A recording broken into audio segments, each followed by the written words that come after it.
So what's like the current state of Georgia? I remember reading some articles about your governor. He's kind of been on the shit side of the Yeah, political union.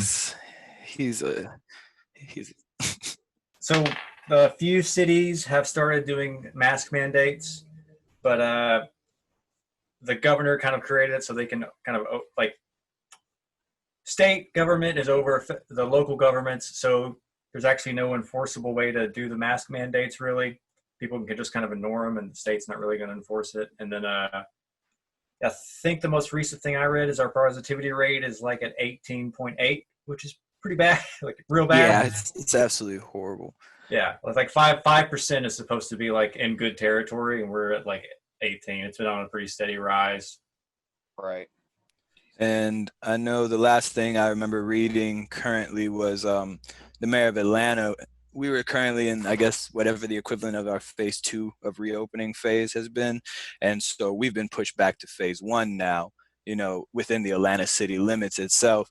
And so unfortunately, the governor, like Alpha is saying, chose to override that and kind of just nullify it. So we're really in a position now where the I feel like the most important thing to do is make people, which is the hard part, but to make people realize that it's not just a personal thing, it's also a social obligation, to just like wear a mask and try to limit the the amount of time that you have to be without one, because Yeah, there's so many things that a lot of people kind of take for granted or kind of take lightly. And Atlanta in general is just like a fun kind of laid back place.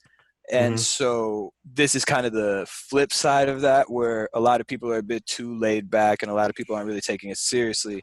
And so it's unfortunate because the faster they put these masks on, the faster we can all start being, more comfortable and go back to not so much normality, because we can't go back to normality because that's what caused this in the first place.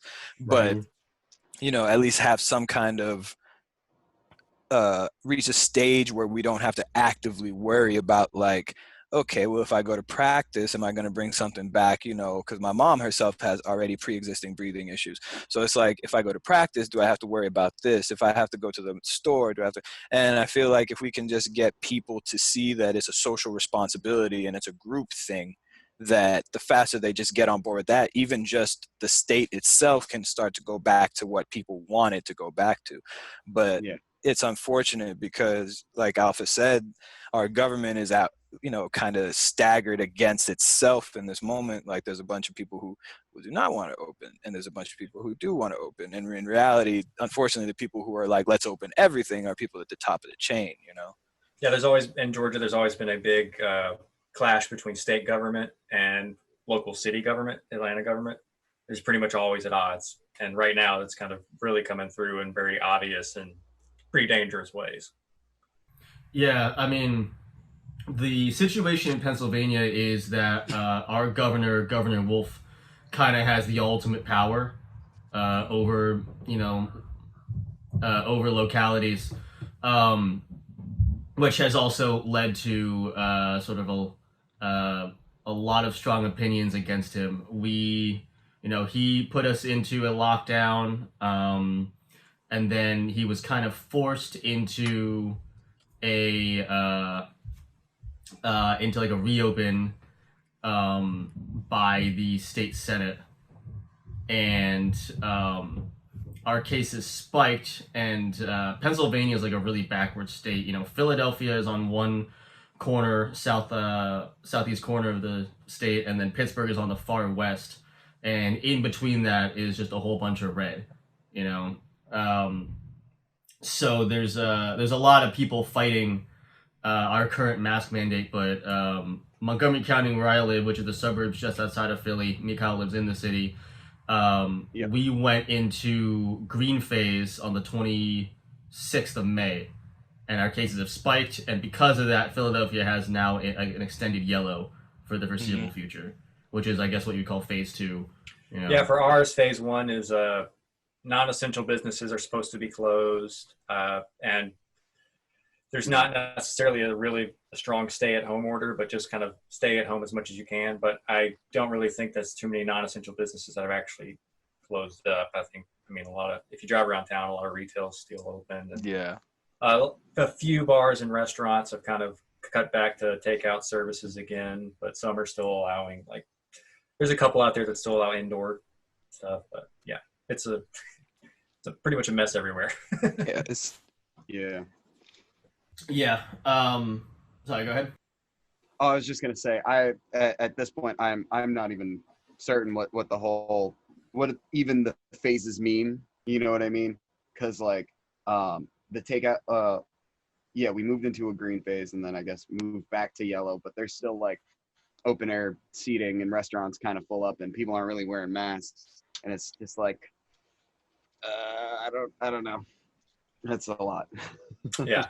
Yeah, it makes me uncomfortable even when I have to go to the gas station. I'm like, shit, I forgot my mask at home. And I'm just like, all right, I'm turning around. You know what I mean? Because it's one of those things where people are like, yeah, but I only did this, I only did this. And I think people treat it like some kind of accumulation of points to where you do X amount of activities and then you get sick after you do X amount of activities. It's like, no, it's just the one that got you sick. You just did all the other stuff at the same time. Yeah, it's kind of a gamble. Yeah, and so it's been more so like a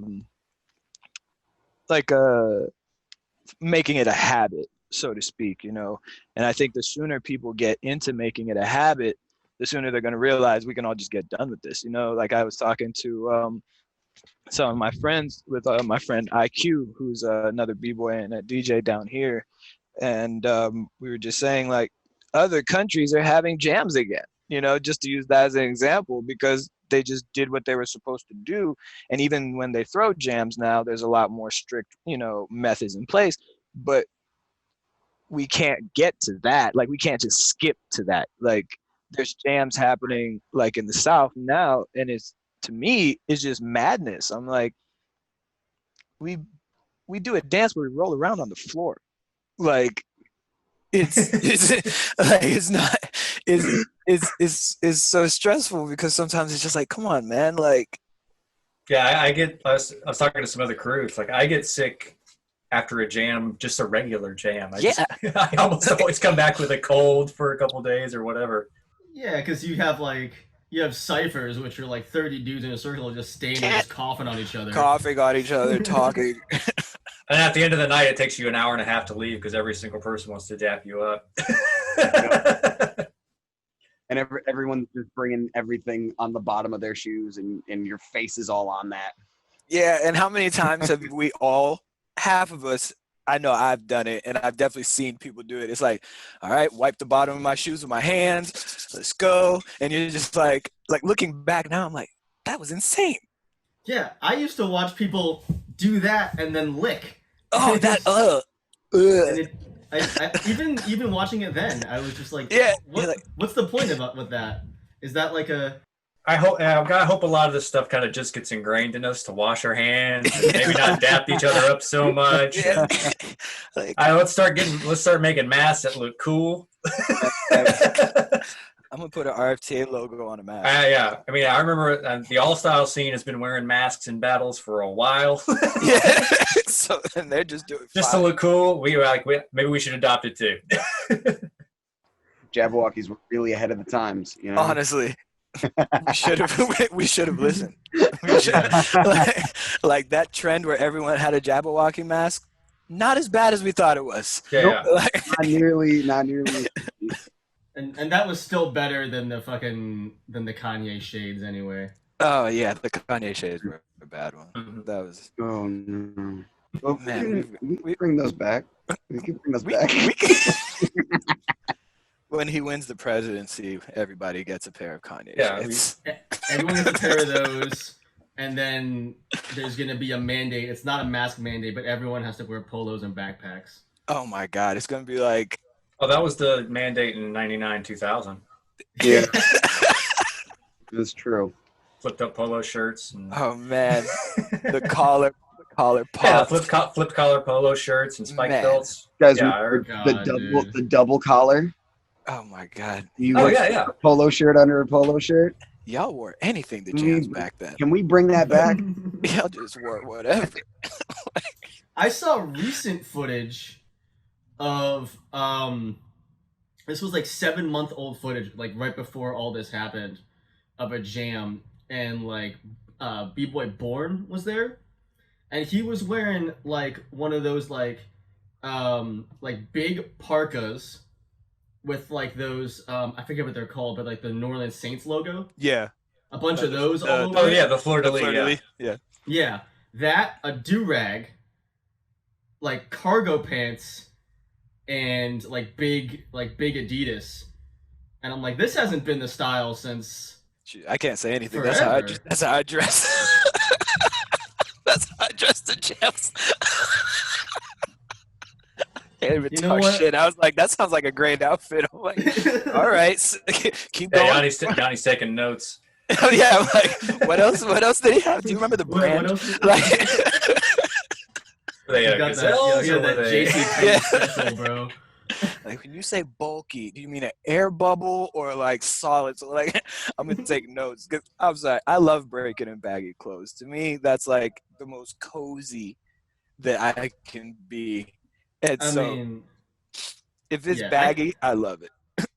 I can't judge because I wore the skinny jeans, you Oh know, man, I couldn't do like the skinnies. It was just The Levi's 511s. They stretch. like I tried, and now I look That's at the trick that Cody put us onto. Cody Cody and Venetia. They put us onto those. Yeah. You got to get a specific type of Levi's. They can stretch when you move. They work out great.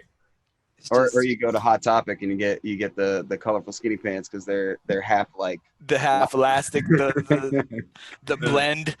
Yep, The leggings that are fake denim colored. Yeah. exactly. you know, we talked about this with Cal and Easy Boo about the skinny jean dancers. The best stuff is Uniqlo. That's how you. Oh get them. man, yo, Uniqlo. You know Kurt Rage? Yeah, Like yeah, yeah. Kurt put us all onto Uniqlo. He had a job there, and he was like, "Y'all got to get these jeans, man. Like these are what we've been looking for." And I got a pair, and I was like, "He's kind of right. Like this, these are pretty comfortable." Yeah, Calvin from More Than a Stance had us going for Uniqlo a few years back. He put us on game for those. Calvin made me like want to wear clothes that fit me, Yeah. and I was like, I can break in this, and I just like forced myself to break in clothes that were my size until I was like, I can't do it. Because I think we met during the tall tee era. Yeah, Oh God, that Towards was the tail end of the tall tee era. Yeah. man, the best era. The Yeah, I best. started breaking when I had like emo hair, Yep. colorful skinny jeans, stud belts, wearing like DCs, like skater shoes. Oh man. Was this when you were at SCAD? No, this was before that. Oh, Oh, okay. you went to SCAD? That's what's up. Yeah, Dope. yeah, in There's- Savannah, and I did spend some time in Atlanta. I went up there a couple times. Dope. Yeah, I think that was around the time when you were hanging out with Nathaniel. I think it was around the time that I met you guys for the first time. Yeah. Nate's became been aware my of you guys. friend. Nate's been my friend. How long now? About like 22 years now. Oh wow. So, yeah. Solid. He was one of the big reasons I went to SCAD because he's a year older than I am. So he went there like a year before I did, You're just like, but yeah. I mean, he's doing good. He's in New York now. He lives in Long Island. He lives with his friend Nick. He does a lot of comics. I think he was doing inking for Spider-Man for a little while.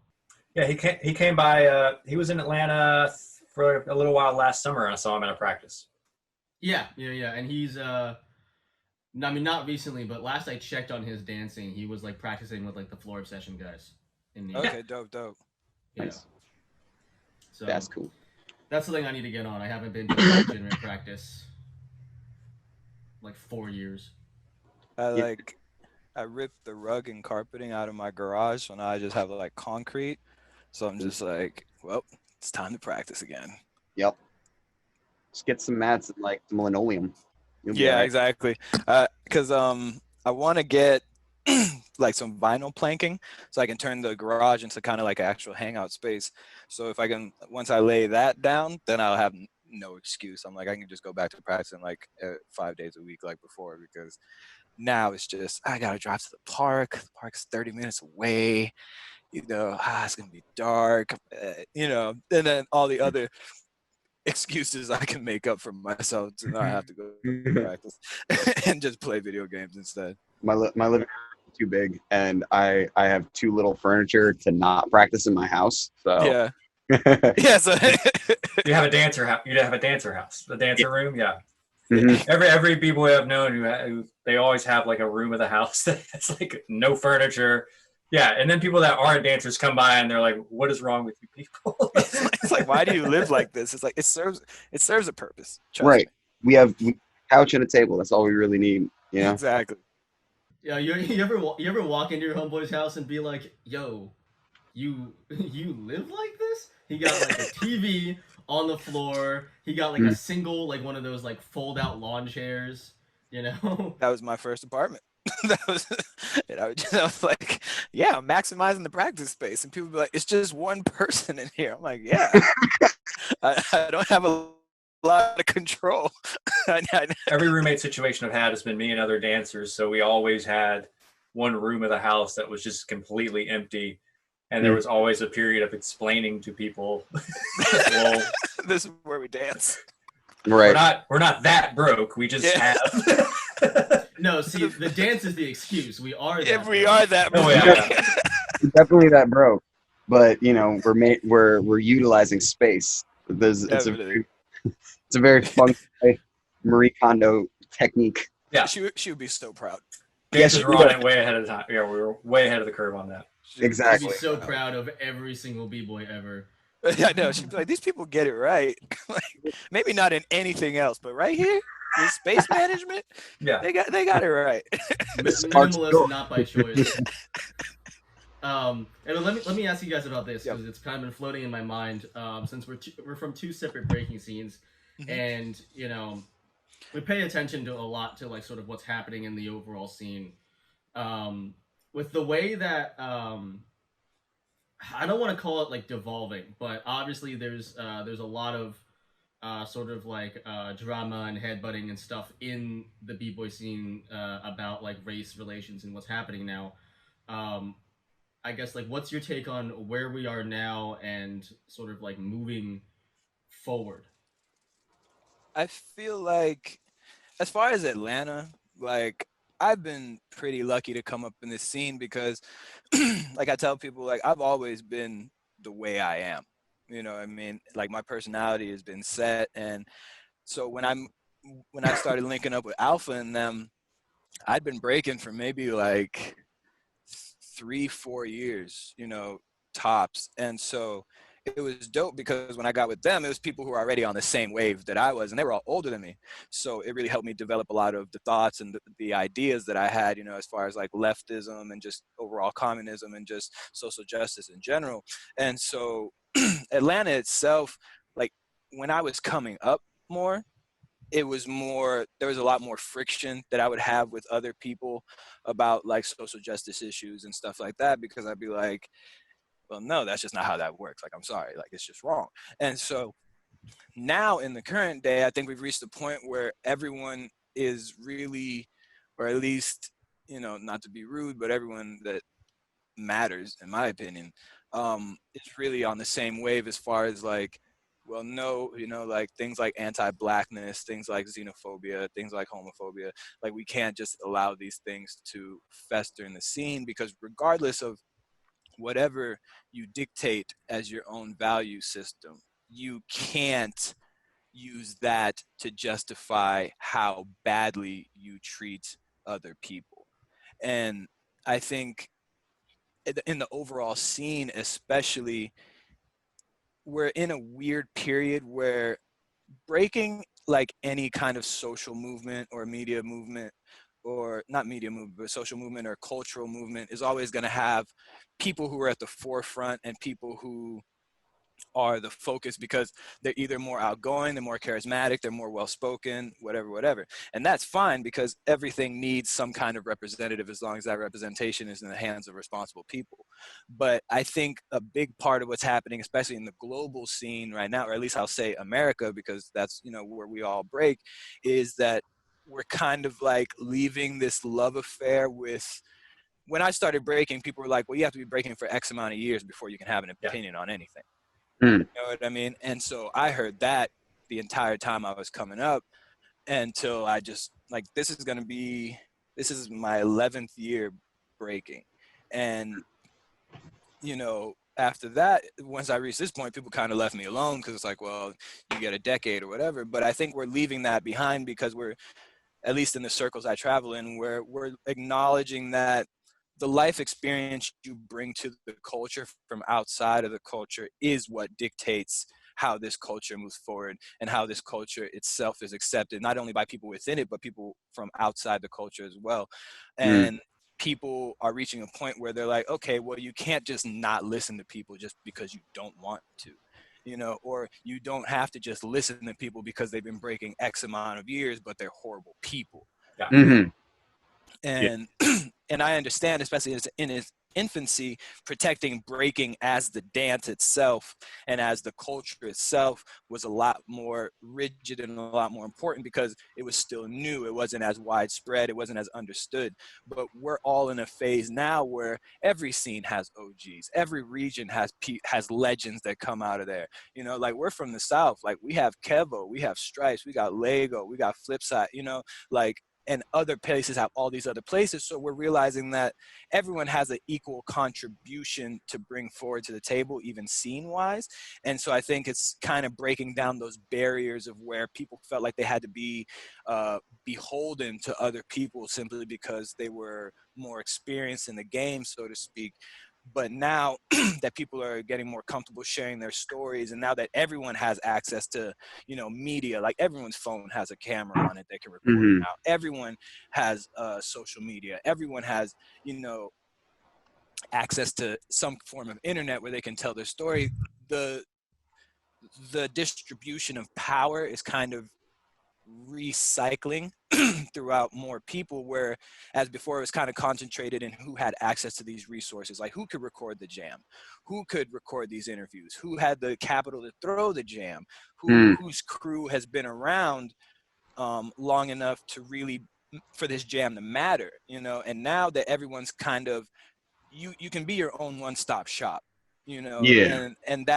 and I think a lot of that pushback from other people comes from the fact that they don't have that position anymore. Whereas a lot of the positivity, a lot of other people see is because they now have access to that. We can all tell our own stories now rather than having to funnel into one single narrative for the sake of, uh, preserving our histories.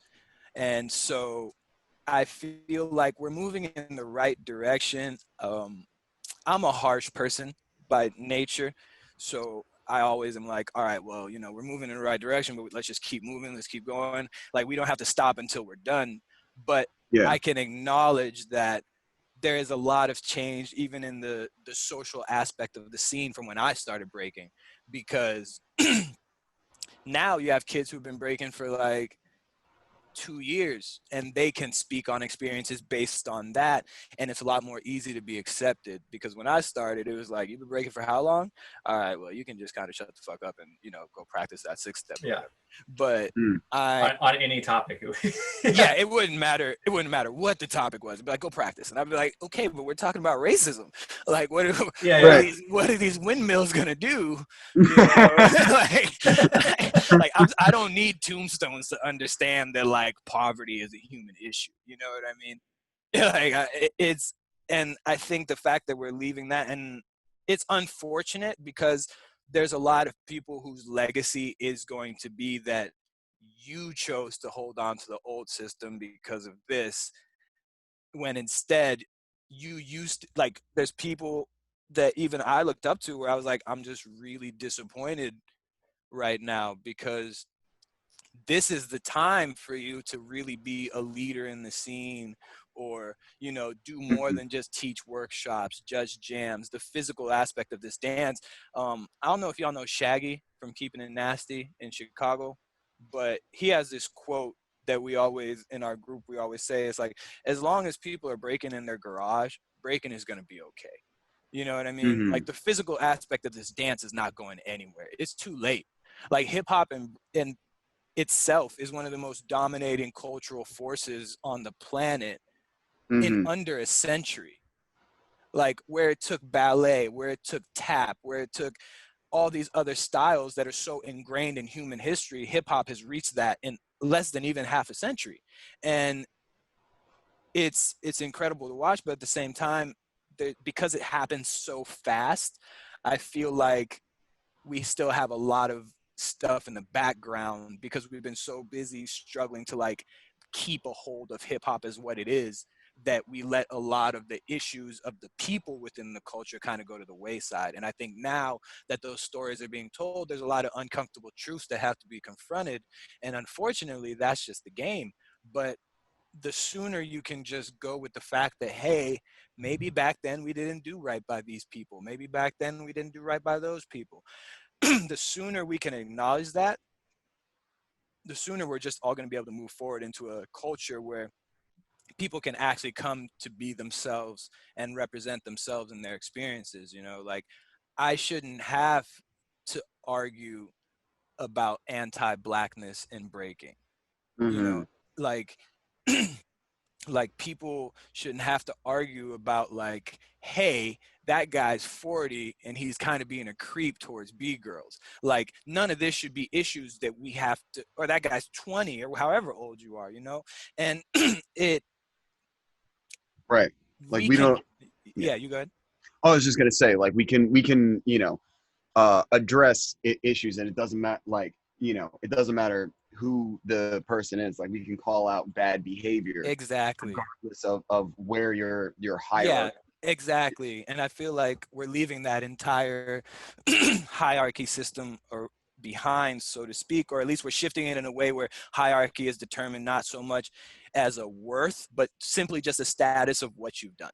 You know what I mean? Because I tell people all the time, and I've gotten arguments about this with people younger than me, older than me, my age within breaking, is like, OG is a title that for me doesn't really mean anything, Hmm. because I respect everybody's longevity in this dance and I respect contribution.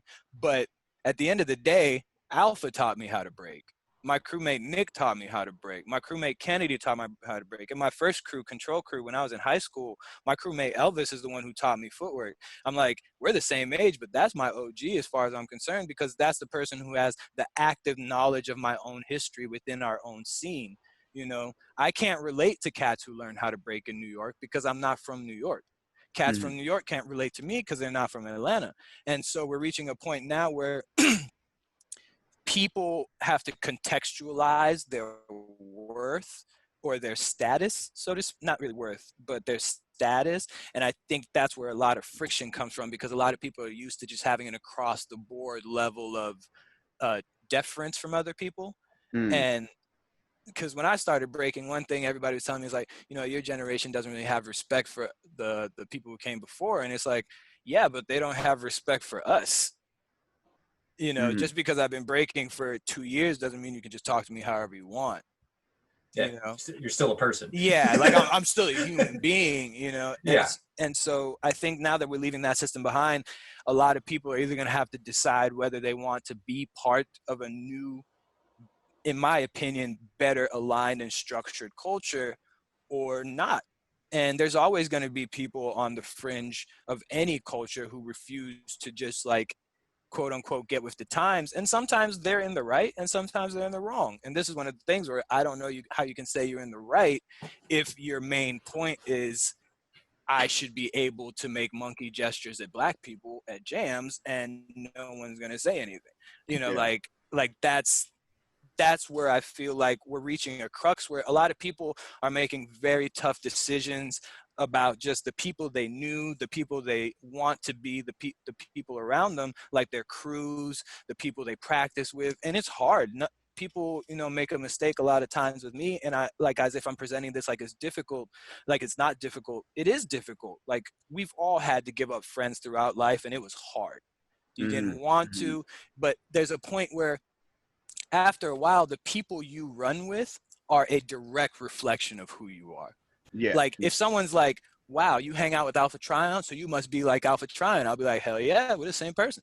Because I have no shame in knowing Alpha, because I know him and what he stands for. But there's some people where it's like, didn't you used to run with that dude? And I'm like, shit, yeah, man, but you know, fuck, you know, like, it's embarrassing, Yeah. you know, and you're just like, yikes. But those, and I think a lot of people are scared to have that moment of being wrong. But we all have those moments where we're wrong, even with the people we choose to associate with. And if you can't just hold on to that and just use that as a teaching moment, you're always going to be stuck in the past. You're always going to be arguing with the quote unquote new kids, because you refuse to simply acknowledge that maybe we had it wrong, you know. And in every movement, there's always things that are wrong or weren't done as well as they could have been. And I think breaking is really heading to a point where we really have to like analyze what we're doing and just be like, this is the time for us to be strict with breaking. You know, like, because breaking is, of course, free expression and it's art, and you can't 100% define art, but there are standards, like Alpha said, of humanity that you have to apply to everything, you know, and we can't allow it to simply go by the wayside because we don't want to have these uncomfortable conversations. And I think that's where we are, where we're at kind of like that meeting point of where after this, a lot of relationships aren't going to be the same as they were. Yeah. And it's unfortunate, but I would rather be upset and sad for however long it's going to take about having a friend that I didn't think was the person that they turned out to be, and now I don't have them anymore, than to always have that person have to look over my shoulder because one day this person's going to let me down. Yeah. You know, and so I think that's really where we are, and I think it's a good thing. It's just a good thing that has to be processed in a way that we don't really want to process it. Yeah, we're at a very big point where you have these friction points, and any time you have a point where there's friction and pressure, things get better out of that. Like the old saying, like pressure creates diamonds or whatever. Yes. For me, this feels very cyclical. So I started in '99, and when I got into hip hop, I was a hardcore backpacker. You know, like you listen to Dead Prez and Mos Def, and a lot of these very political rappers. And what came along with that is you ended up reading books like Jeff Chang and like William Upsky Wimsott, who did like Bomb the Suburbs, which is all very political writing. And there was a lot of arguments about misogyny in hip hop and racism in hip hop and all this stuff. And like, that was a period where the four elements were very common. If you listen to hip hop, to a certain type of hip hop anyway, you probably also braked, and you also had a sense of DJing and graffiti. And there was a lot of talk about the fifth element being knowledge. And that was a big, huge chunk of it. It wasn't enough to just listen to the music or just break. You were supposed to do all of it. You were supposed to kind of have an understanding of what's happening, not just in hip hop, but around the world. Like, I was just coming in after the period where, you know, rappers were wearing cross colors and people were talking about apartheid in South Africa. And that was a huge chunk of it. And I feel like probably after around 2003, 2004, that's when I started seeing a big separation where breaking was no longer really a part of hip hop. And I feel like we've been in that phase for a long time where a lot of people who get into breaking don't have any association with hip hop. They don't listen to hip hop. They don't really learn much history outside of what I consider trivia. Like trivia would be like facts about who created what move, what date did a party happen, and things like that. And that's not really history. The history that was kind of pushed onto me when I first got into hip hop was you had to understand all of it. You've got to understand the context in which all this stuff is created in. It's not enough for you to kind of just listen to a Mos Def album. You should kind of understand what he's talking about when he's rapping about certain topics that are political. And I feel like we're kind of getting back towards that point, even though it's not so much a hip hop thing, it's a societal thing. Yeah. Everyone is kind of going through a period right now where what used to be a lot of invisible problems are no longer invisible. We could ignore homelessness for a long time, but right now we've got 40 plus million unemployed. 28% of people didn't make their rent payments this past month. There's mass evictions going on right now. Like, pandemic and all this stuff kind of makes all this people understand we are not detached from the politics that are around us. And that's the same thing with breaking. A lot of people treat breaking as an escape, but for a lot of people, there was no escape. You could go to practice, you forget about things for a few hours, but then you have to go home and you have to deal with poverty or racism or homophobia or whatever you have to struggle with in your life that I feel like a lot of breakers didn't necessarily have to deal with. And now they're kind of being forced to confront that because a lot of breakers come from those, because now a lot of breakers are kind of experiencing all that stuff. And it's very visible and it's not something anyone can ignore. So to me, this feels like we're kind of going back into that cycle where we're kind of going back into that political phase. And I feel like hip hop has kind of gone through these phases a lot. The period of when the message was coming out in the 80s gave way to the gangster rap period. And even the gangster rap period was very political. Fuck the Police is a very political song. You can't get much more political than what they're talking about. Right. And I feel like we're kind of all getting back into that area, but it's not just a hip hop thing. I think the argument that's going on right now is like we're turning breaking into this thing that it's not. And it's like, no, we happen to break, but we are for human beings first. And we want to talk about this because it affects all of us. Right. And breaking is it's more than a hobby for a lot of us. It is a cultural thing. It is a communal thing. And I think there's a lot of people that want to use the infrastructure that we have, use the communities that we have to something that's a little bit more positive than winning events or things like that. There's people just want to thrust it into a direction where we can actually use what we have as a community, as a culture, to really uplift people and help people. And I don't really think it's a bad thing. There's going to be debates and there's going to be a lot of anger. And like I said, I don't think that's a problem. I think the problem is when people are kind of trying to, hey, let's stop the fight. Let's stop having this conversation. Let's stop arguing. Like, it's not really going to get us anywhere. If we do that, we're going to have this is all going to happen again in 4 or 5 years. And a lot of us are going to be a lot worse off than we have it. We're going to lose some people between now and then. So this is going to be necessary, not just as a hip hop thing, not just as a breaking thing, but as a societal thing. We should all be having these conversations no matter what community and what culture we're in. Right. Yeah, and sort of to touch on what you guys were talking about is, when I came into breaking, and we talked about this in a couple other episodes also, is the sort of generation that I think where a lot of people come from, which is like the privileged or like the YouTube generation, where the exposure to hip hop and exposure to breaking wasn't firsthand in the communities that you were a part of, but it was with the growth of the internet, you saw it online, you saw it on YouTube, and so there's that side of like people like us. Me and Nate, we mostly learned from YouTube. We didn't have like a formal teacher for a lot of our first beginnings. Like our first 2 years were spent in a dance studio at LA Fitness, watching YouTube, playing music, and just learning that way. So this is the generation of people that don't really have that sort of respect for the OGs or the people that these are the people that are influential, but it's like, well, what have you done for me? But also, but like what also you have is a situation of these people that don't also are disconnected from what a lot of that was about, which is you're talking about where hip hop was birthed out of and like poverty and all those things. So they're disconnected and they don't like care about those issues because they don't experience them firsthand. And these are the people that are saying like, why, breaking is a hobby. It's something to escape. It's like fun. So they don't want the politics, brought in. They are always like, well, why do we have to talk about this? Why does this have to be an issue? And it's like, well, a big portion of this community that you're taking part in, that you're a guest in, is experiencing these things that we want to talk about. And that's what the basis of this culture is.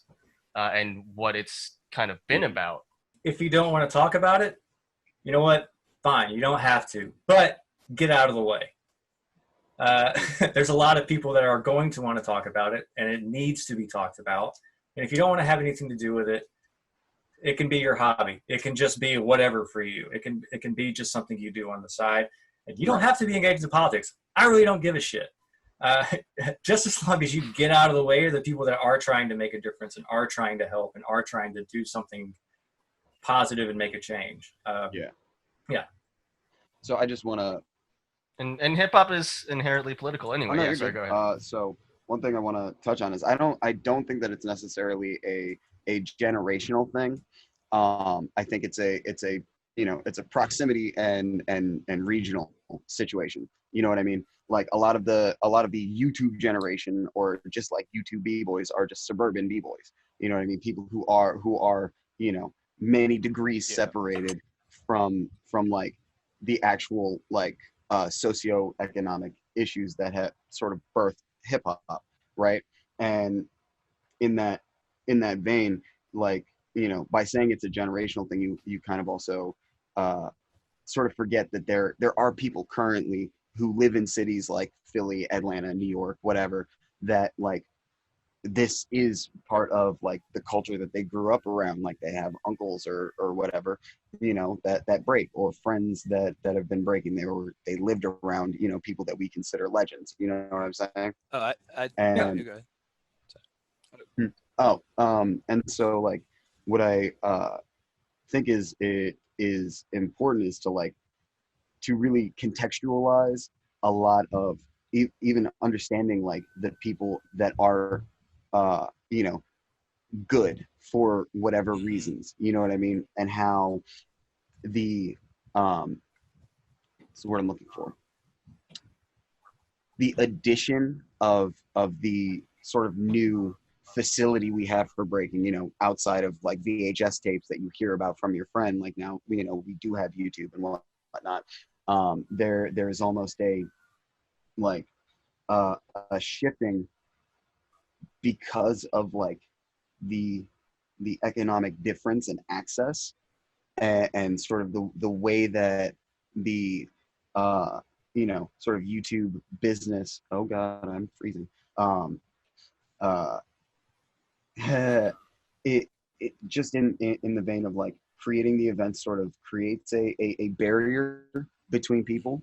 You know what I mean? Like if you're not, say you just break in your neighborhood and there's like a fucking community center, you guys all have fun in that like one little isolated area. You can't afford to travel 4 or 5 cities over to go to the big jam and also spend $10 and like however much money it's going to be at that jam, to get the exposure X, Y, and Z, so then no one even knows you exist.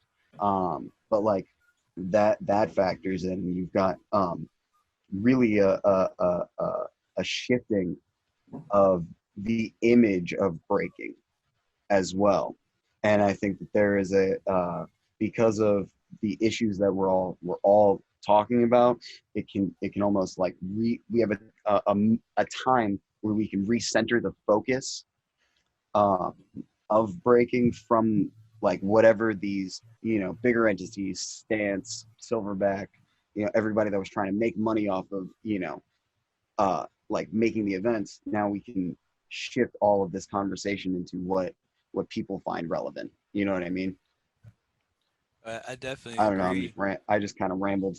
No, I feel where you were going, man.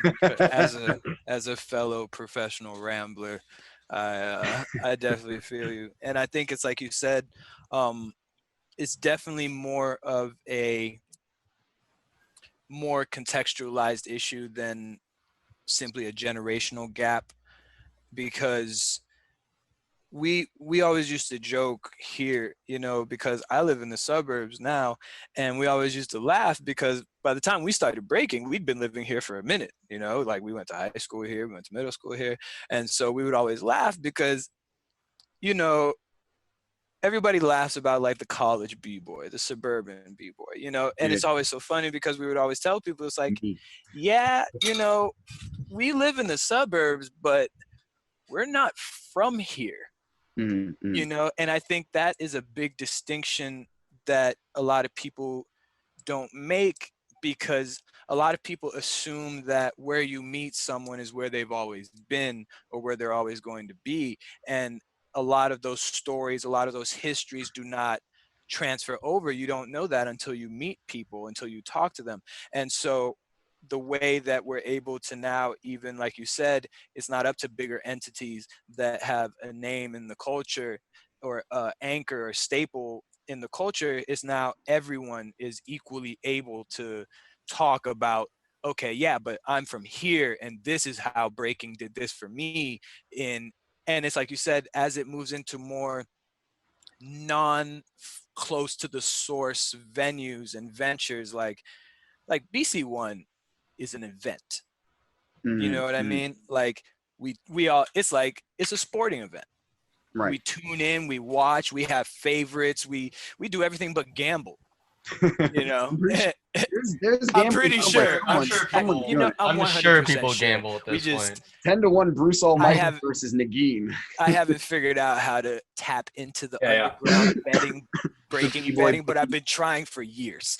Yes, I've I been have had trying- dozens of conversations about how to get the betting breaking off the ground. Like every time people are like, how do we make money with breaking? I'm like, high stakes gambling. Yeah. All right? Take it to Vegas, because I promise the dudes who are tired of watching horse and dog races will leap at this.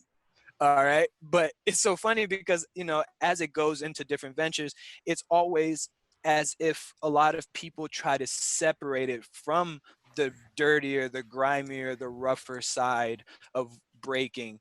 And I don't think that's right, because like you said, you erase so many people when you do that, because then it creates this narrative. Like we have so many kids now who think breaking is just, you know, peace, love, and having fun. And while that is great, there are struggles, there's a lot of pain, there's a lot of just difficulty that a lot of people use breaking to cope with. And if you and it's like any dance, you know, like I have homies that do ballet and they're like, this is all I have, you know. And but you never know that from the picture of ballet that you see, because ballet is a higher level, you know, social circle-ish dance. And so the more people try to sometimes impose that view on breaking, they don't realize, or they don't care, whichever one, that they're erasing the people for who, in my opinion, this culture was created and exists to primarily take care of, which is the people who are still close to the conditions that created hip hop in general, the people who still have those struggles. Because we haven't, in the time breaking is invented, we didn't cure world hunger, we didn't end poverty, we didn't do any of those things. Those things still exist. So it's always wild, because when you meet people who don't have that connection to the source knowledge, it's just, yeah, well, you know, I watched some music videos, some guys were doing windmills and backspins, and then I Googled it. And we have to make sure that we preserve that, because it has to be able to exist for the people that it was meant to exist for. Yeah, it can't become inaccessible to local small communities. Yeah, like you were saying. Yeah, like there's a lot of scenes. Atlanta's one of them, where a lot of the local jams have just kind of disappeared. They're completely gone. Because, I mean, every other weekend there's going to be a big jam, and most people are going to put their money into traveling to those big jams. So a lot of the smaller events have just kind of disappeared. A lot of the smaller promoters don't see much reason to try to throw a jam if they're not going to pull in people from the tri-state area to kind of help things out. And what kind of falls through the cracks there is a lot of younger kids who can't travel for tons of reasons. Either, you know, they're in school, their parents just aren't going to let them travel, or they're just broke. They're not going to be able to go anywhere. And you lose, there's kind of a socioeconomic status there that kind of gets lost in the shuffle. Like a lot of those people from those situations are just never going to be able to come up in the scene. They're not going to have a local scene to be a part of to really come up. Everything is very much kind of YouTube focused. Like it's about getting the footage, getting online and things like that. And there's not so much of an avenue for local events or small jams to kind of build people up. Like here in Atlanta, what built up a lot of people is Johnny Lee, one of our promoters, and Zapper from HBO. For years, they threw dozens and dozens of jams. There was a period in Atlanta, maybe like 2004 to 2012, I would say. We had jams almost monthly or every other month. And so you have people who normally would never have a chance to travel to a lot of these events. They're not going to be able to go to Orlando or Philly or even out of the South, anywhere to kind of get to a big event. Mm-hmm. So like all they had to rely on to be able to come up were all these little small events that they could go to once a month, every 2 months.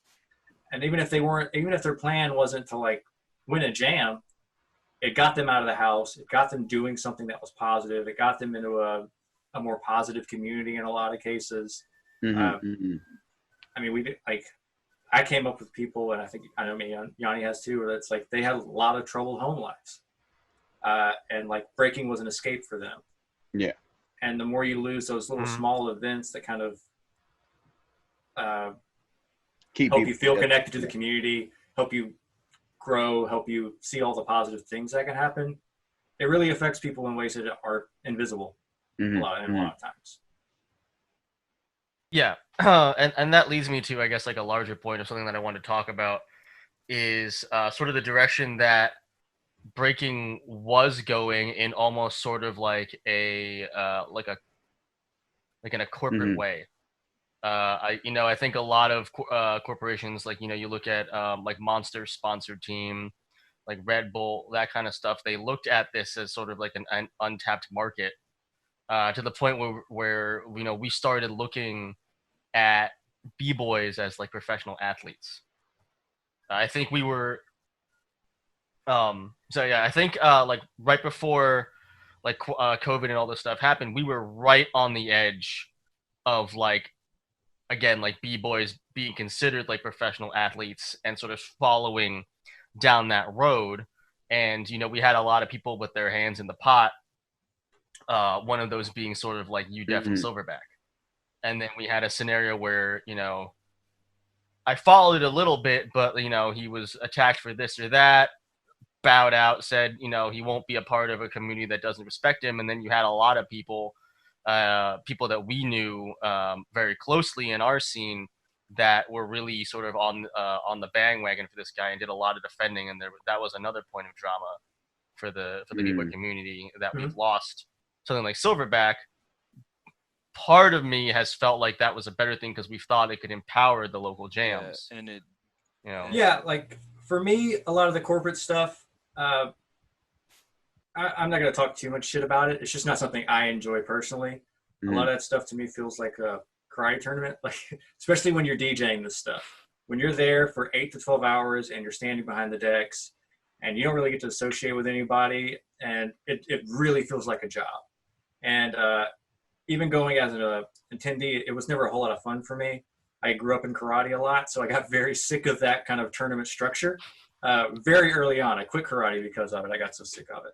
So that's what a lot of it felt like to me. But my issue with a lot of the corporate stuff is I never felt it was sustainable. So even if you have the sponsorships and things like that, sponsors are only going to stick with you if you can eventually have a product you can sell. And B-Boys never really, I don't really feel like B-Boys we're in a situation where we would eventually get a product that we could hire a name to and would really sell that product. It's not like skateboarding where you can skateboard, you become the best skateboarder, and then you can start selling physical boards, or you can sell shoes with your name on it, or grip tape, or all these different actual material things that are a part of what you do that are required to do the thing you do. For breaking, you don't need anything. You need an empty floor, and that's it. And for a sponsor, for sponsorship stuff, I never really saw how far that could go sustainably, how long they were willing to stick around. I don't know exactly why Graham is backed out or whatever. I'm not in on the inside of all that. But if he hadn't, I still feel like he would have gone after a while, because I don't feel like there's really much you can invest in that's sustainable for the capitalist corporate side of this. There's not a lot B-Boys can do that's going to pay off for them in the long run.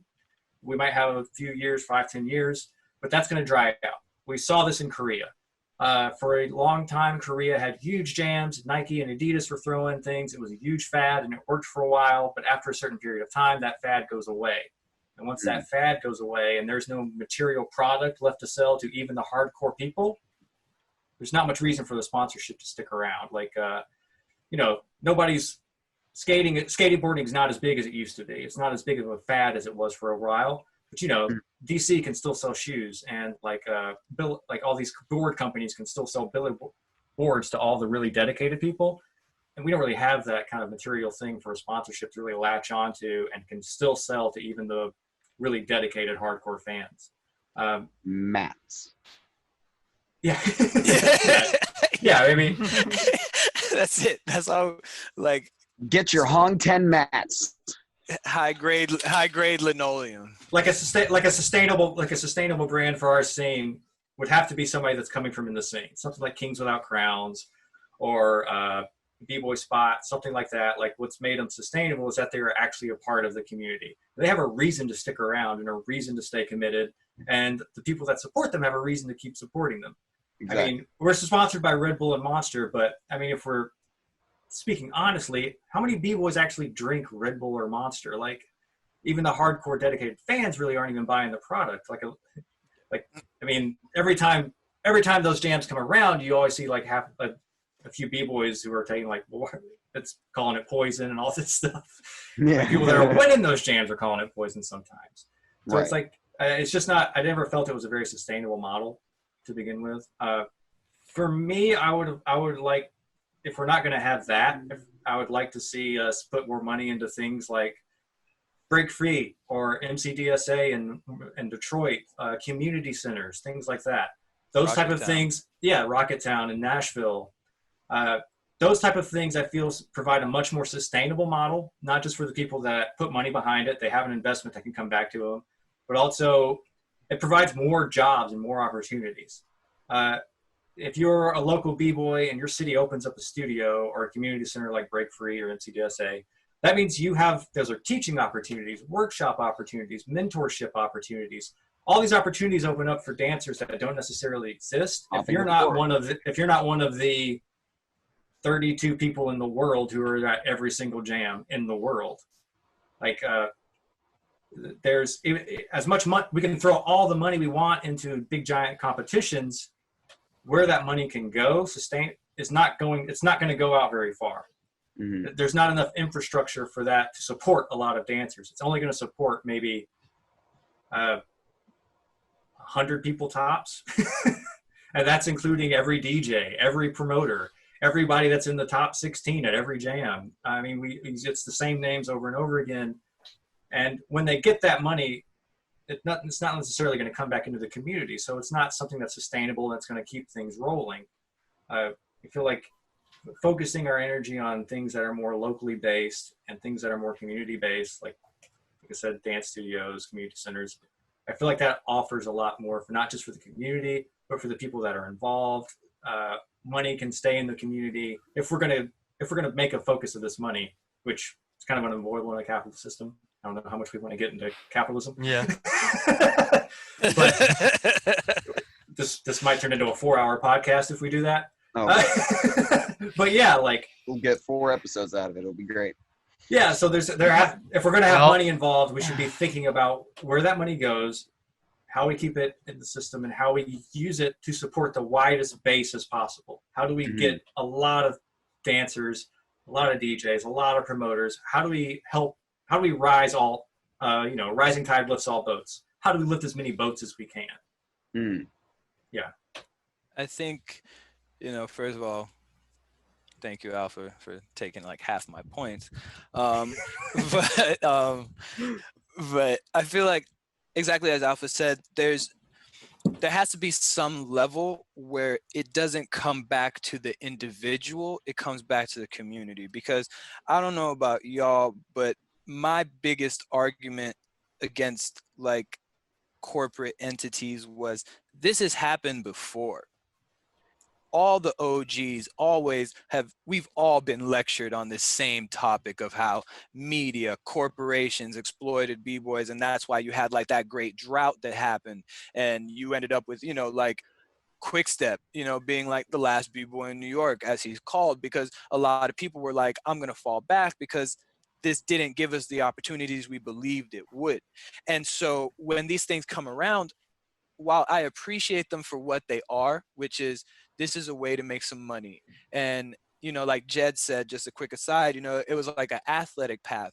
And this is an unpopular opinion, but my thing is always like, competitions are in no way a part of the culture that we live in. Like, competitions were added after the fact because it's like, hey, we train, let's battle, put some money up. Because Yeah, like structured yeah, competitions. like Yeah. we are, yeah, you know, like a bracket, and we're people, so we all love to battle. And it's like, if you're gonna give me $100 for beating these dudes, yeah, I'll go upside these dudes' heads for $100. Why not? You know, but Yeah, at put the on a same good time, show. It's great. exactly. And so in that aspect, I think there is wiggle room to approach it as an athletic venture, simply because there is nothing about a bracketed system that maintains the culture of what breaking is, in my opinion. I don't have the eternity of knowledge on breaking or anything, and I think the culture is represented in the bracket, but the bracket itself is not of the culture. Yeah, I think So if people allow that, that's fine with me, but we have to be, and I think the part that always gets on my nerves is we have to be honest about it, because we get excited when people want to invest in breaking because we value breaking. We've all been breaking for years. We have, you know, blood, sweat, and tears, whatever mantra or saying you want to apply applies. We work hard for this, and we want other people to give us what we're worth, which is to be able to live off of the art that you create, which is what any field of any hobby wishes they had, or any culture, any interest, and which they deserve. But we can't simply accept everyone who says they are for us, because we have to make them prove it. You Yeah. know, it's kind of like in whatever struggle or whatever oppressed group you belong to, if you have allies, they have to prove it. You have to put people to work because they have to prove the fact that you're an ally, and you can't just say you are one. So when it comes to these corporate entities, the thing is always, what is the overall end goal, right. and what is the 10-point, 7-point, whatever ladder that you have to reach there, with logistics, with, you know, physical support, medical support, educational opportunities, investment in communities, like Alpha said, because the amount of money that was spent throwing silver back all those years was enormous. That's more than any Mm-hmm. b-boy is ever going to win themselves. But we have to reach a point where it's like, is it more important for this small group within our overall community of people who win these high level jams, which they deserve because they work hard, but is it more important to have more of those opportunities for that same group of people, or is it more important to uplift as many across the board as we can, to where that's not something that we all have to aspire to simply Right. to make a living off of the art that we engage in? You know, like, you shouldn't have to win Red Bull for people to find out about your community center where you teach breaking and use hip hop as a tool to help youth. You shouldn't have to be like invited to Silverback for people to care about the smaller projects you're doing for your community. Because at the end of the day, everyone is always quick to say, you know, this is for the culture, this is for the community. But the b-boys I know who are broke are still broke. You know, the b-boys I know who were homeless, many of them are still homeless. The, you know, all it and b-girls too, of course, but it doesn't equate, because if what's good for the community is the uplifting of this small group of people who continuously win jams, that means they are the community, and the rest of us are just feeders for those people to get good to win jams. And we have to be real with ourselves and say, what about corporate entities has ever been about more than money? You know what I mean? Because you look at even charities, it's like, okay, well, we're going to do this breaking thing for this. Well, we raised 11K and Red Bull donated. And it's like, okay, well, this multi-billion-dollar company donated, but you only made 11K. You know, shout out to Lobster for that. You know, and it's like, and why do we accept so little for the culture we all give so much of ourselves to? Like, why do we accept so little in relation to what other entities outside of us are capable of helping us with? And then we expect them to just raise the level by themselves. They never will. People will meet you where you allow them to meet you. And that's why we have to, even as a culture, we have to be stricter with ourselves. We have to be stricter with the values that we put on ourselves and the things we do, because everyone works hard. I don't know a single b-boy, from the most skilled to the starter, who hasn't worked hard, you know? And going back to corporatism, it's kind of like Jed was saying before, you know, COVID really took over our daily experience. We were on a fast track to like a lot of high level places. Like breaking was going to be in the Olympics. You know what I mean? Yeah. And that was amazing to me, because I was like, I never thought I would be in the generation who got to live to see the day breaking was in the Olympics. You know what I mean? But at the same time, what is this going to do for the community? And that was when I was like, okay, now maybe we're going to get some kind of recognition. But even if you look at Olympics, the Olympics is highly privatized. Like, to be an Olympic level gymnast, you have to spend some money. You have to Yeah. go to these camps. You have to go to this training. You have to have your diet. You have to have your physician. You have to have, you know, everyone who helps and takes care of you. And that's expensive. And where would we even begin to get the capital from that?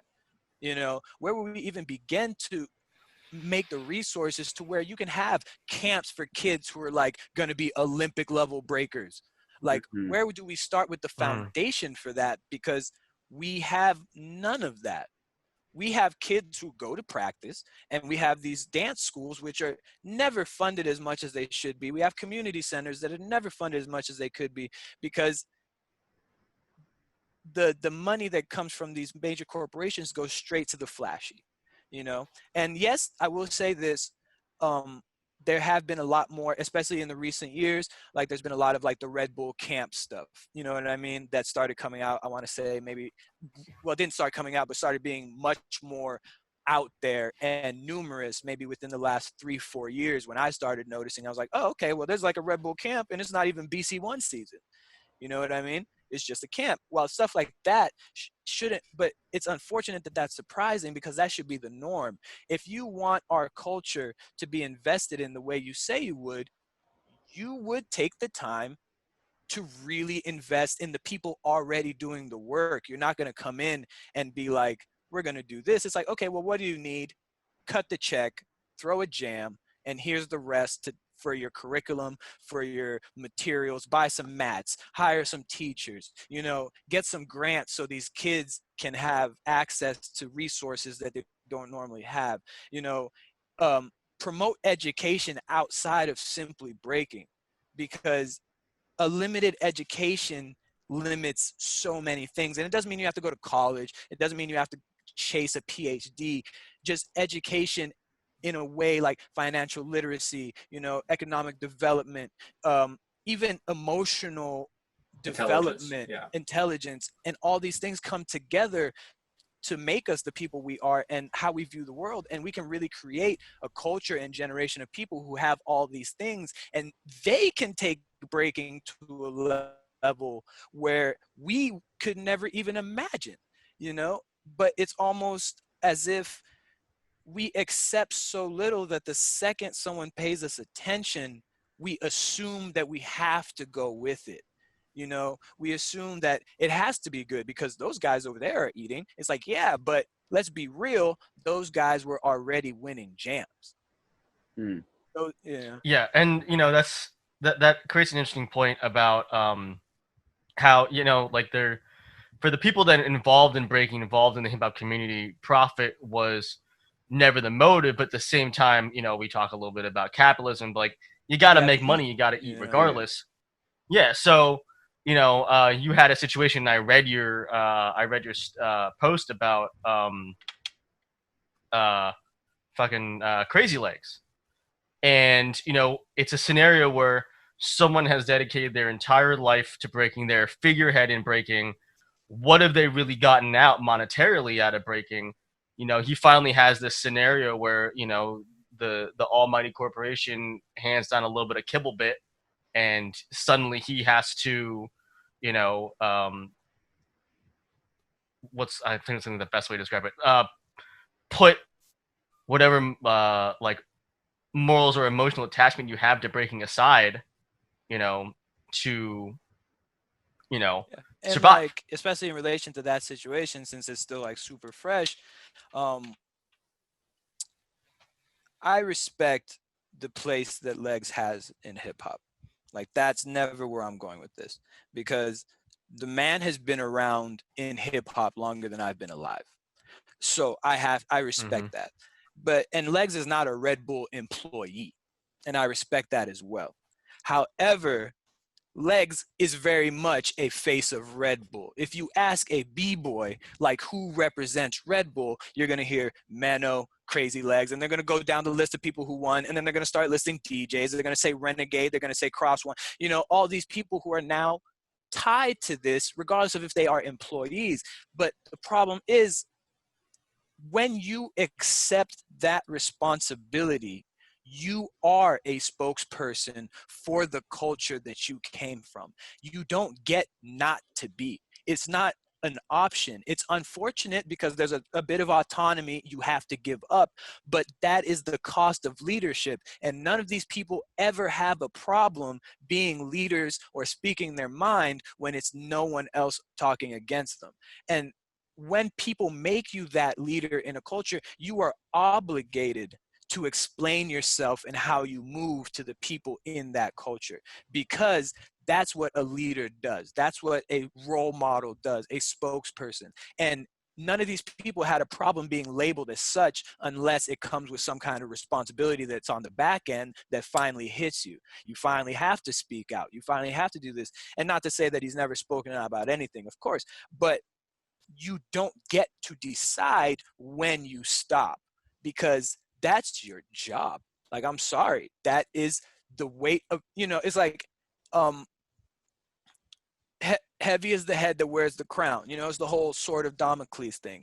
Your responsibility is the weight you have to carry. It's not always fun, you know. And so to not be engaging in those things with corporations that you're tied to, who are led by people who actively support politicians, initiatives, movements, non-political groups, who are actively against the people in the culture, you can't justify that, because you have an obligation.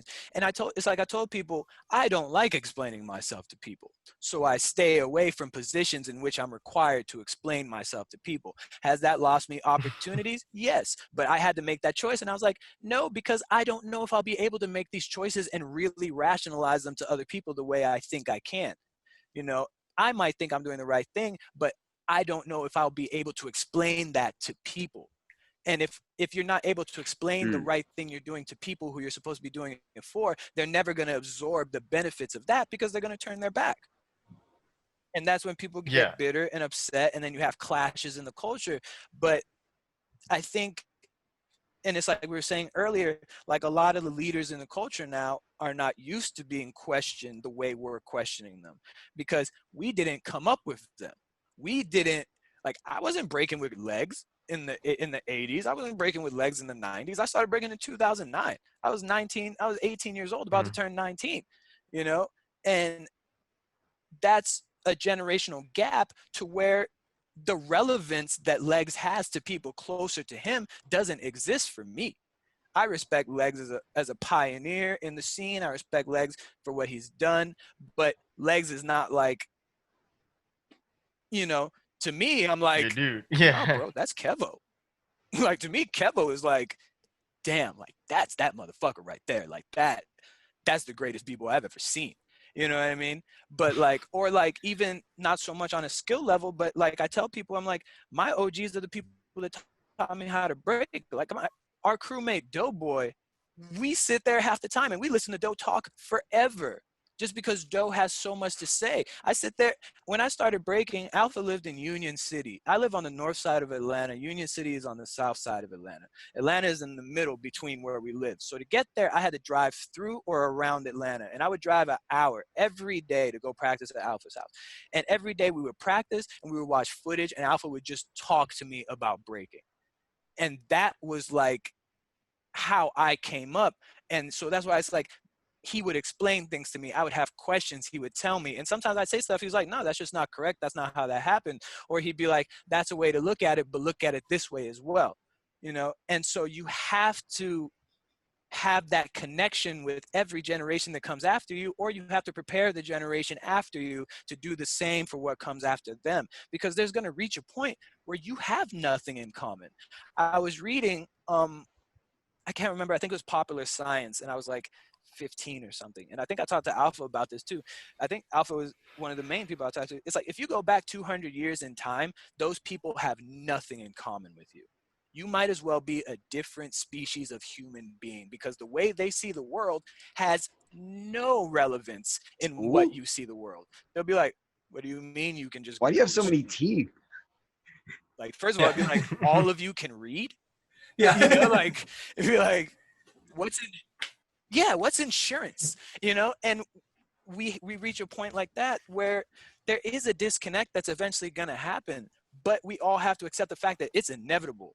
And the best thing we can do is prepare ourselves for that inevitability, because you don't want to hit the wall and then it's just like, shit, I should have prepared for this, you know? And so when it comes to responsibility, we all have a responsibility to present this culture in a way that, first of all, is authentic to our experience. The most important thing, you know, people are always like, the most important thing is to be original. And I used to believe that as well. I used to ride that train, you know, like originality is all that matters. Then I realized originality is not simply all that matters. You have to be an authentic person, because me and you can come up with the same move.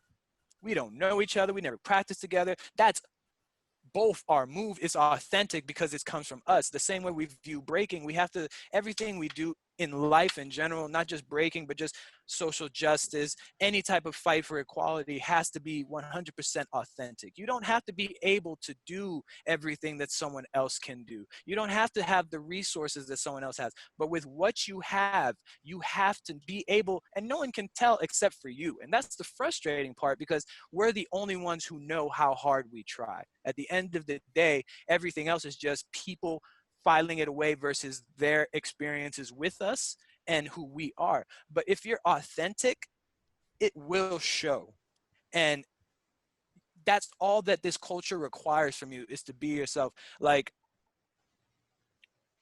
we came up, and when I was coming up, Florida would always come through here and just beat our ass. Like, Florida came through, Florida's winning the jam. All right, you know, and that's how we met Stripes. And we got really cool with him because for whatever reason, he saw a bunch of dudes that sucked, and he was like, you know what, these dudes might be somebody one day. And so we're cool with him. But I look at Stripes and I'm like, that's a dude who just does his thing 100%. You know what I mean? Like, that's an authentic person. And if you talk to him, he'll always be like, just do you. It doesn't matter if you don't like this. And I talked to Alpha and he's like, just do you. Because I've been to practice with Alpha plenty of times. He's like, nah, that wasn't it. Run that again. Because he knows I didn't do it. You know what I mean? And that's the attitude we have to apply to everything. And people think it's a strict standard, but strict standards create results. Because in what world has not having strict standards ever done anything for anybody? Like, Right. what lasting No change one's has like, ever hey come man, from I know having we're lax boycotting standards on the people like you the need buses to and shit, impose but you that got to go to change, work, so it's cool. you know? Like- And Yeah.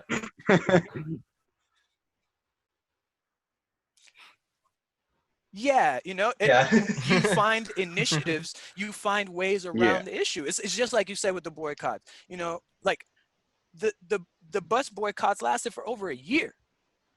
That was a year of people just coming together and like, all right, we're going to figure it out. Someone's driving the van. Miss Red over there, she got 3 seats in the car. Who's going east? Dave got 5 seats in the car. Who's going north? And we're going to figure it out. And we have to reach a point where we're willing to take some L's, quote unquote, for the greater thing. Because really, what L are we taking if it's for the future of this culture, if it's for the future of just the integrity of hip hop in general, not even just breaking? I use breaking primarily, but I mean hip hop simply because breaking is what I do. But if we can't be upfront and strict and unapologetic about what we need as a culture, no one is going to give it to us. UDEF's not going to give it to us. Red Bull's not going to give it to us. Whoever comes after them, Monster's not going to give it to us, whatever. They're not going to give it to us because they're going to give us what we let them give us. And we can't just accept whatever comes from people or entities within and without the culture, because then it becomes reflective of all life. That means we have to accept whatever in politics. We have to accept whatever in our daily lives at our jobs. We have to accept whatever in our relationships, romantic, platonic, whatever. That means that means we set a limit for how much we deserve.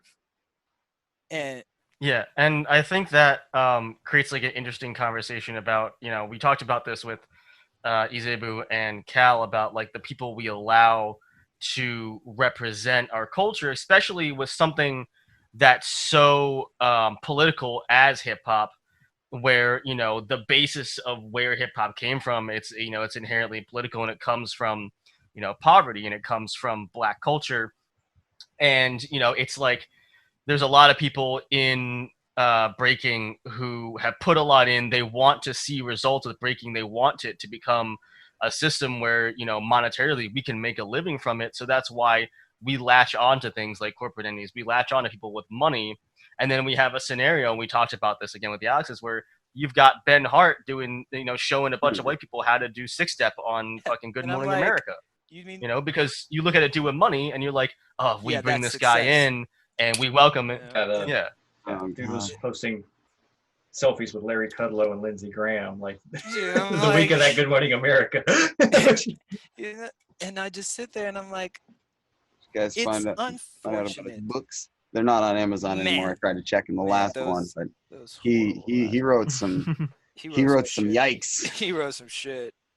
he wrote, and I was just like, that was problems. And I think, like I said, I'm very blessed to have known Alpha, to have known y'all haven't met him, but our crewmate Nick, because those two were really and one of our other crewmates, Soda, those 3 are the reason I wanted to join RFTA to begin with, because I was like, these are people with values that, first of all, they line with my own, but at the same time, they're not trying to pigeonhole me into being palatable or acceptable to everybody, and I think especially when the Ben Hart stuff came around, for me, that was definitely my breaking point, where I was like, I don't give a shit anymore. I don't care who doesn't like me. You people put a racist on Good Morning America. You used your power in breaking to promote a xenophobic moron. And to some people in the public, Ben Hart was their exposure to breaking. So now for them, it's infinitely tied to that guy. They're going to have to work through that on top of figuring out breaking in general. And then they're going to have the question, these are the kind of people you guys let into your culture? Because who's going to have an answer to that?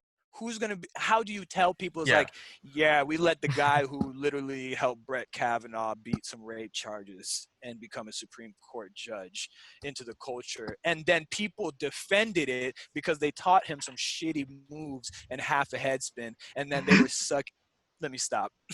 Let me stop. Let me stop. But just because they saw the wave they could hop on, and they were like, this is it. This is the easy. And now when you tell those people, they play victim as if it's I didn't know. It's yes, you did.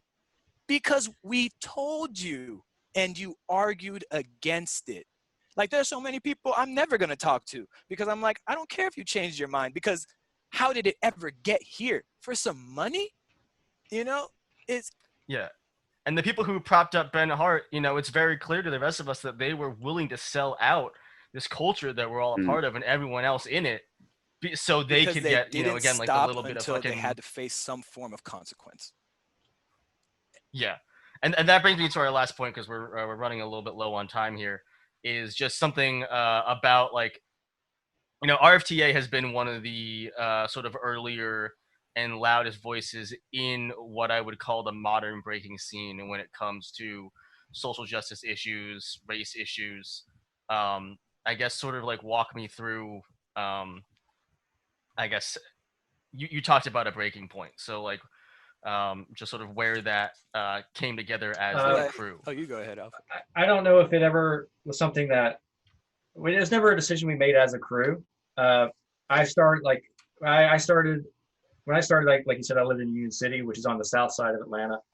Uh, I grew up in an area that was, when I was born, it was predominantly white. And in 1990, they opened up a high school, Creekside High. And when they opened up Creekside, they started busing in black kids from out of town, from local districts. When they started busing in kids from local districts, we had a huge experience of white flight. All the white families in the city moved out. The local high school converted into a private high school, and the white families that didn't move out put their kids into that school. My sister, who's 10 years older than me, was the first generation to go to that high school. And while she was there were basically fights, race fights. My cousin was a virulent racist, and he would pick a lot of those fights and start a lot of those fights. And I was like in elementary school hearing about this. So me and the people that started the crew with me, a lot of my friends who went to high school with me, we grew up in an area where we were always very aware of race. It was not something that we were ever blind to. You know, a lot of us, I'm very much into anti-racism and anti-white supremacy because I went to school with Klan kids who would brag about knowing their family who had Klan member cards. It was not a abstract idea to me. I knew racists. It was very serious. So a lot of the crew from the south side of town, from Cobb County and South Fulton County, we grew up all very aware of race and politics. It was never anything that was invisible to us or separate. We grew up around white flight. We grew up around racism. In Palmetto, one of our crewmates' grandfathers could tell us, this is the tree they used to hang my friends from when I was a kid, people I knew. So it was something that was never invisible to us. And it's not like any of us as a crew ever said, we're going to be the crew that's about social justice. But a lot of us came from conditions that were pretty rough. Venetia, one of our other crewmates, is a native and Mexican. She grew up understanding all of this very naturally. Yanni's from Congo. He grew up in an experience where politics shaped his entire life and why he's here. It's all stuff that we were never had the opportunity to ignore. And so we always kind of grew up knowledge about this stuff. And a lot of us would talk about it amongst ourselves. And when we got on the internet, you know, when Facebook was around, it's not like we all said, hey, we're going to talk about social justice. It's just, that's the shit we would talk about normally, but now we're on the internet talking about it. So it was never a thing that was the conscious decision.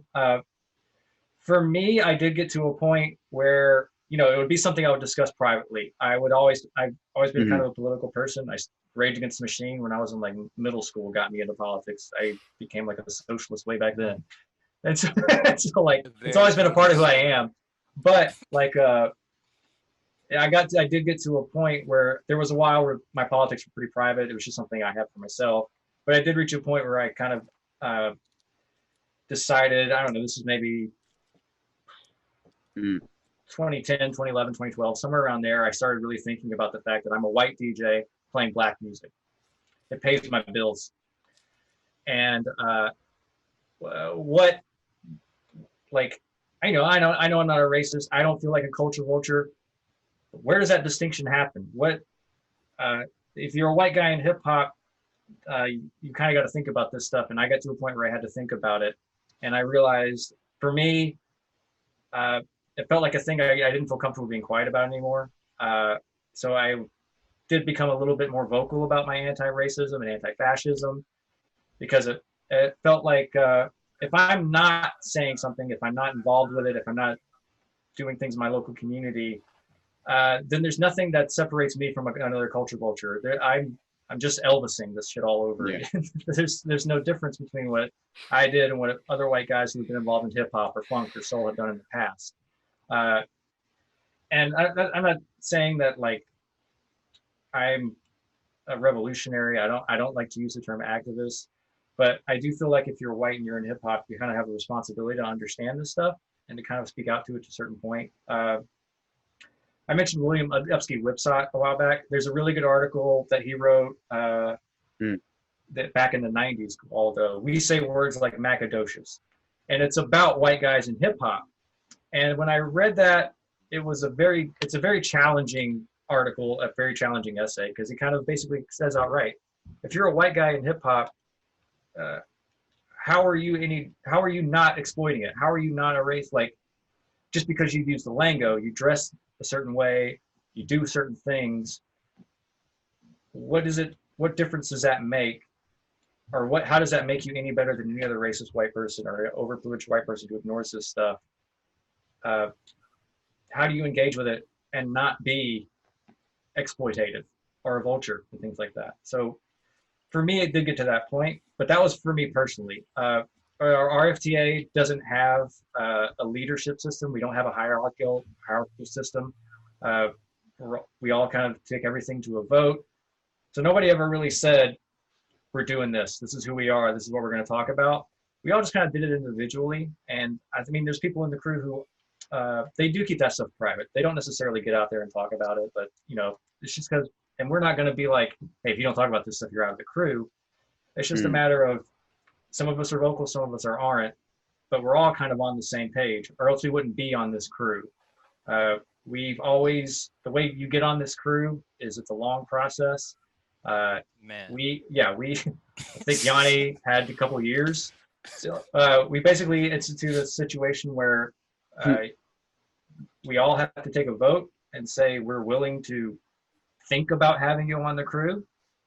After that, you kind of have to hang out with us for a long time. For some people, it's been a year, 2 years, 3 years, 4 years, until it's unanimous that we all say you are on the crew. Because for us, it was always a matter of person over skill.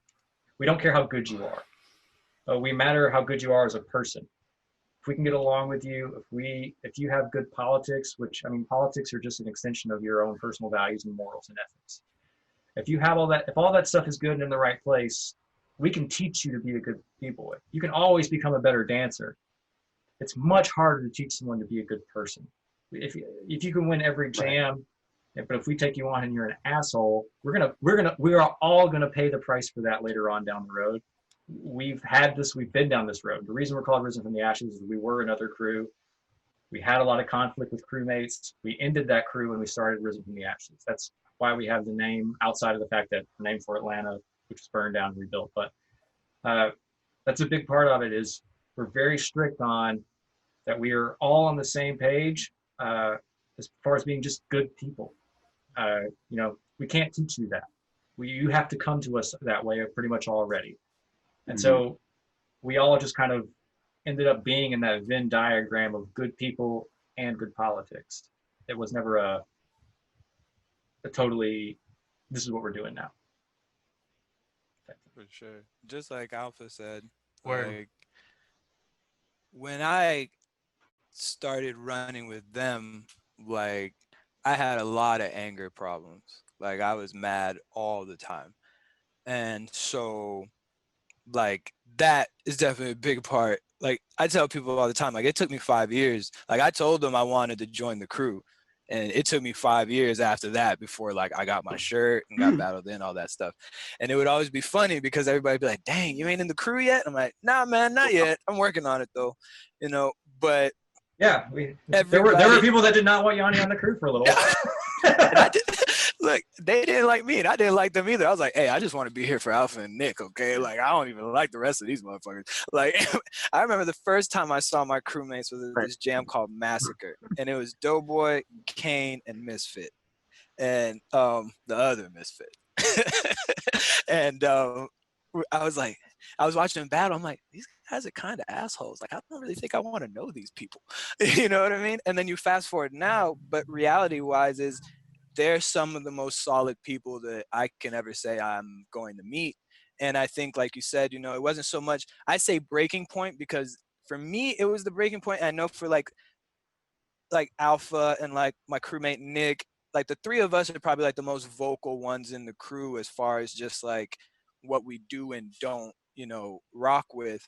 But after that, it was kind of just like Mm. I realized I didn't want to be part of a culture where people like that were allowed, or if they were allowed, where no one challenged it, you know? And so I was like, look, it doesn't matter if I'm never going to get this interview. It doesn't matter if I'm never going to get this judging gig. It doesn't matter if I'm never going to get this exhibition. It doesn't matter how many people I beat and how many people don't care or see me, because at the end of the day, I refuse to let these people enjoy breaking. Like, I will be the person who ruins Mm. every part of breaking for these people for the rest of their lives, because they don't deserve it. They don't. It's that simple. And people be like, how do you decide? Because I decided. It's that simple. And because there comes a point where the people that we are is all that matters. And like with my crew, I can say that if I'm in a situation, I can call every single person in my crew and they're gonna ride for me. I could be stuck somewhere and call them and they're gonna figure out how Mm. to get to me, or they're gonna figure out how to get me back home. Like, I'm the oldest child in my family. So, and when I joined the crew, I was the youngest person in the crew, and by like years. And so they're the older siblings that I never really had. Like, I tell people, I call Nick, I'm like, nah, that's like my dad right there. You know what I mean? Like, he taught me so much just about life outside of breaking. But I Nick, think, you're gonna get a text about that. Calling yeah. Nick your dad, yeah. Yeah. But Okay, people, come on, man. I used to go to jams and people would be like, where's your dad? And I feel like he's not that old. You know? But it's it's just after that, it really became a matter of, if I care so much about this culture, because breaking is really the first, I'm not a people person. I'm not the easiest person to get along with. And these are things I know. But breaking is the first Mm. place where I felt I belonged to anything that didn't force me to change who I already was. And when I ran with RFTA, that's why I was like, these people just let me be myself. And instead of trying to force me to change, they're actively trying to understand why I am the way I am. And then if they have advice or they're like, I don't know if that's the right path, they'll talk to me. But they have always been people who I can say are solid and have integrity, because even when we've had disagreements, we've been able to discuss them. And if I've been right, they've had no problem admitting I was right. And if I was wrong, I've had no problem admitting I was wrong to them. And because we have that trust, when it came to things like that, I was just like, no, man, and I remember I would talk to Alpha and I'm like, I'm tired of these people. Like, I'm tired of allowing these people to just be here in breaking. And just like, I remember years ago when like Robin and Kinder were making monkey signs at Tata and Yeah. shit. And I was just like, how is this not it? Like, how is this not where this stops? You know what I mean? And so things like that were always at the forefront for me, because I'm like, I'm a black man in Mm. America. The one thing you're not going to take my enjoyment from is breaking, you know? And for Mm. other black kids and non-black kids and non-white kids especially, it's just, we can't allow these people to just foster. It's like, I read a post, I think Alpha shared it. It was some guy talking on Twitter. He was like, I was at a bar and a guy walked in. It was like a punk bar, and the bartender was like, get the Mm. fuck out. And the guy didn't do anything, so I was confused. But then he's like, nah, you see all his pins and stuff? Like, that's a neo-Nazi. And you let one of them in and they bring their friend. Then they bring their other friend. And the first three are real nice. And then Mm. they start to bring the not nice ones. And then they start to bring the real bad ones. And next thing you know, you're a Nazi bar. And there's nothing you can do about it. And that's what I refuse to let breaking become. Like, even if it's in just my scene, and you can ask anybody in my scene, I've beefed with half these people. You know, half of them are my friends now. But it's just, there's some things I won't accept from anybody. And the fact that I was able to find a group of people who are just as committed, I think I'm very blessed and very lucky to be able to do that, because there's so many people who are just isolated in their scenes. Like, I remember we went to Colombia, my homeboy IQ and I, in 2018, and we were down there, and then Maka was down there as well, because she was judging the B-Girl anniversary that we went for. And I remember one of our homegirls over there, she walked up and IQ was translating, and she was like, do they treat black people over there like they treat us here? And that's when I was like, no, man. Like, it just reiterated, it's like, we can't let people just be the worst part of other people's lives and something that's supposed to be the best part, you know? And so I think the fact that my crew has, like, even though it took some of them a little bit longer to come around than others, has never really stopped me from being as outspoken as I am, is the reason that I, first of all, go so hard for my crew. And the reason my crew in general goes so hard is because we all know that we would all do that for each other. And I think within our scene, I don't think there's anybody that can say that RFTA isn't solid. Like, and even outside our scene, there are people that know us for being solid. You might, first of all, everyone in my crew is dope, so that's not even like a question. But second of all, you might not even know us through breaking, but you'll know us as the people that we are. And to me, that's far more important than anybody thinking I'm dope, anybody thinking I'm fresh, is the fact that no one can look at anyone in my crew and be like, they're wishy-washy. You know what I mean? Like, no one can. Yeah, and that's like, I mean, we're from the northeastern scene, and RFTA is well known up here, and it's not specifically about the individual members, the dancing, the skill level. It's that, you know, you guys are known for being the people that you are, and that brings up just another thought I had. Crap, I totally just forgot it. It's like, It's gone. It's gone. oh It's man, gone. it's gone. gone. It's man. gonna come back gone. after we log off, and you're gonna send it to the group chat like, okay, Yeah. but I remembered. Yeah, we'll definitely have to do a part 2. Yeah, because we're reaching in an hour and 45, so yeah, I'm gonna For wrap sure. this Okay. one up. So, but yeah, no, that's yeah. See, I still can't think of it. I thought maybe I'd grab it. You thought Right, muscle right. memory would just Yeah, kind of that bring was it back. it. Yeah, maybe. Tried to trick yourself into reactivating the thought. Yeah. But yeah, no, that's it's Yeah. been awesome having Thanks you for guys. having us. All right, Don't Panic Podcast. Thank you so much, guys. Wait, let me finish the second exit. We clearly have so much more to. Let me finish. Second exit. Third exit. Don't Panic Podcast. Third exit. You can check us out on patreon.com/Don't Panic Podcast, YouTube, Spotify. We will post our highlights on Facebook, Instagram, Twitter, TikTok, Byte, whatever comes after Byte when, you know, they ban that eventually too. They're gonna bring Vine back. Bring back Vine, hashtag RIP Vine. Yeah, consider donating to our Patreon. You'll get early episodes, bonus episodes, and pictures of my cat eventually.